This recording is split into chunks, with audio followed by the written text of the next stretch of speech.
ป่าซาลาวใต้ผัวทาสีพันดอ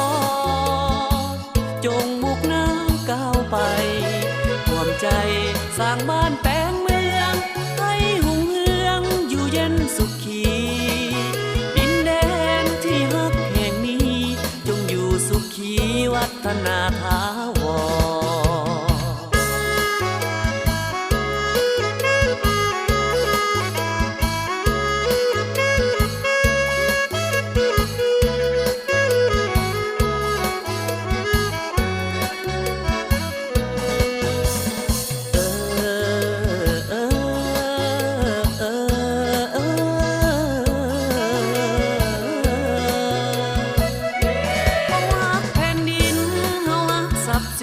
บ้านเกิดเมืองนอน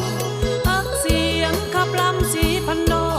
นพักเสียงขับลำสีพันดอนเมนได้จากจรก็บ่ลืมไหล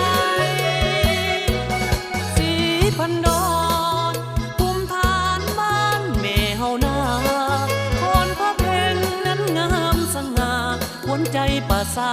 ลาวใต้ผัวทา